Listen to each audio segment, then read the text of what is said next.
Joining us now is the only goaltender in NHL history to record 30 wins in each of his first 7 seasons. During the 2006 Winter Olympics, he led the Swedish men's team to an Olympic gold medal. March 18th this year, he passed Mike Richter with his 302nd win to become the most winning goaltender in Rangers history. A few days later, March 22nd, he passed Hall of Famer goalie Eddie Giacomin with his 50th regular season shutout to become the New York Rangers shutout leader. With the win over the Pittsburgh Penguins in this Stanley Cup playoffs, he set an NHL record 5 straight Game 7 wins.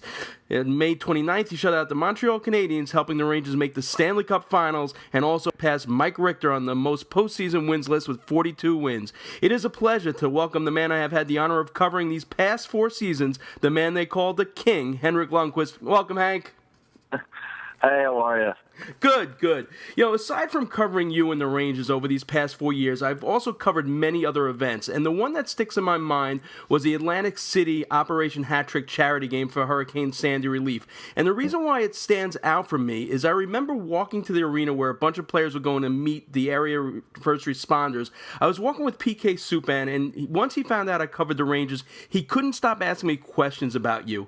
He said his goal in the game was to be like you. And that's not the first player I've heard that from. Is there an athlete that you've modeled yourself after as far as all the off-ice stuff, the way you handle the media, the fans, your Twitter account, even down to the ties you pick out for the post-game, press conferences, are all seemingly done for a purpose?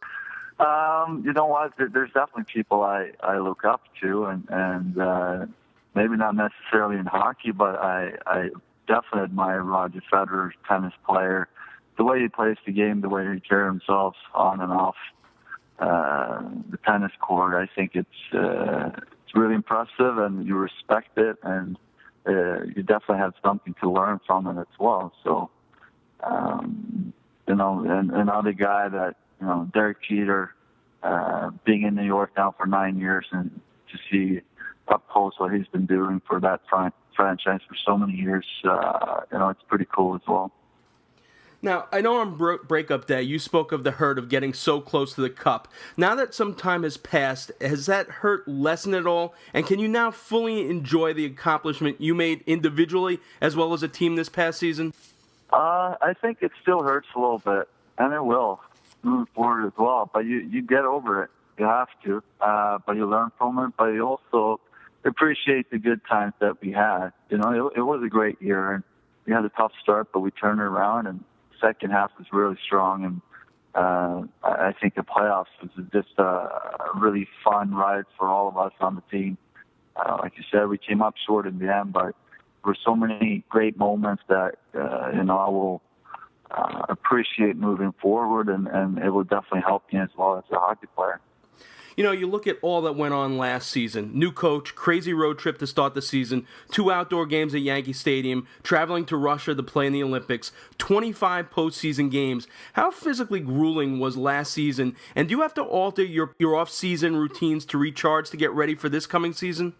I'm not going to lie. I was pretty tired after the season, but it was intense, but it was so much fun at the same time. I think the first couple weeks right after, you want to get away from the game. I went back to Sweden and saw friends and family and tried to think about different things and analyze the season as well.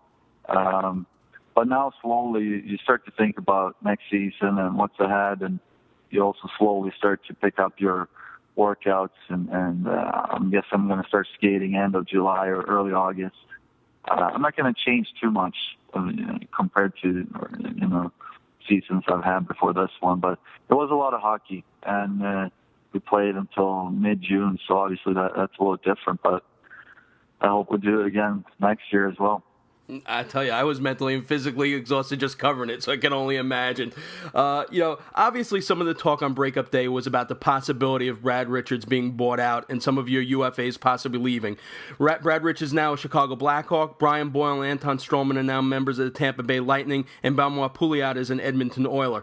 I know that you were so proud of the way the team came together as a group. Brad was a big leader in that locker room, and while many fans probably don't know it, there's a guy in that locker room who wore his Ranger heart on his sleeve. I can't imagine there was anyone more than Brian Boyle who did that. How tough will the loss of those guys be, both on the ice and in the locker room?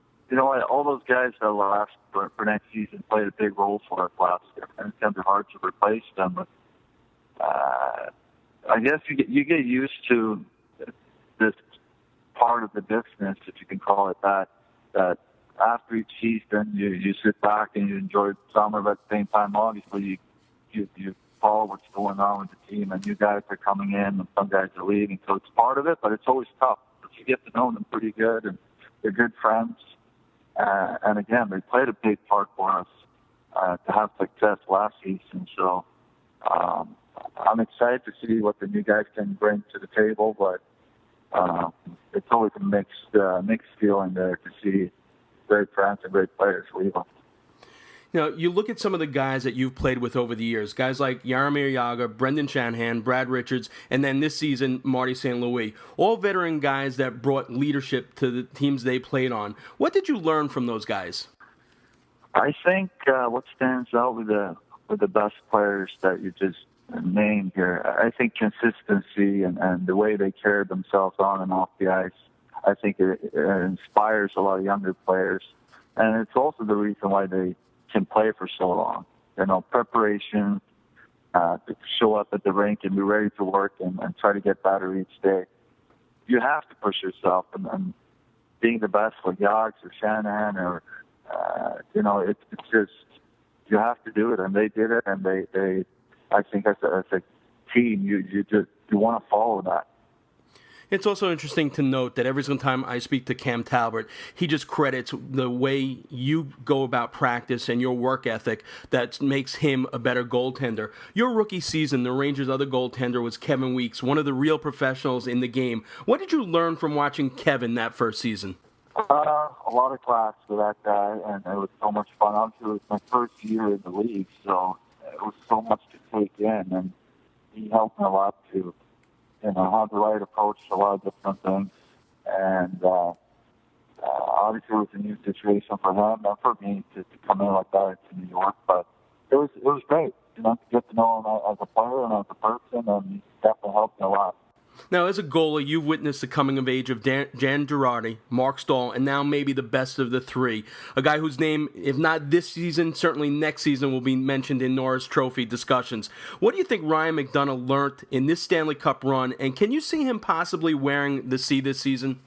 He's been getting better and better for each year. And when you look at a defenseman and what you want in a great defenseman, I think he has everything. A great skater, he's strong, he's sees the game really well and to shoot the puck. So he's done so many things for us, and he's going to become a big leader for this team, I think, moving forward. And as he gets older, he's only going to get better, I think. So we'll see if he's going to get to see or not, but he's definitely a player that we're going to rely on a lot moving forward. Now, this past season, the Rangers honored you with a pregame ceremony, and you received a custom Les Paul guitar. So the question is, if a hockey player like PK Subban wants to be like Henrik Lundqvist, what guitar player does Henrik Lundqvist want to be like? My first idol when it comes to music was Flash. My sister loved Guns N' Roses, so every time I walked into the room, I'd probably post with Flash. So that's probably why I started playing guitar as well. So I have to say him then. It was nice. I saw you on Fallon, so that was a nice tribute to Slash there. We talked about the fan support and what it meant to you in the playoffs and how New York literally became Ranger Town for 2 months. Derek Jeter has been the face of New York sports for the last decade. There's Eli with the Giants, Matt Harvey with the Mets, Carmelo with the Knicks, but there's a real opportunity to have the Rangers, as well as you, be the face of New York sports going forward. Is that something you, as well as a team, really want to embrace and take hold of?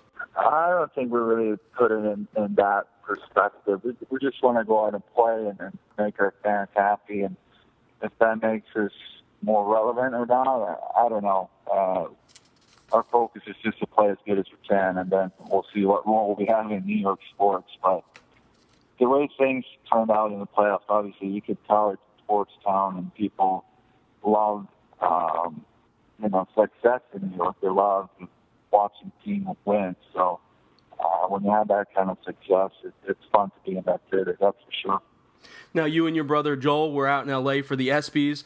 L.A. hasn't been too good to you, right? I mean, we're not winning much out in L.A. What was that experience like for you? Well, we're still here, actually. We're on our way to the Kids' Choice Awards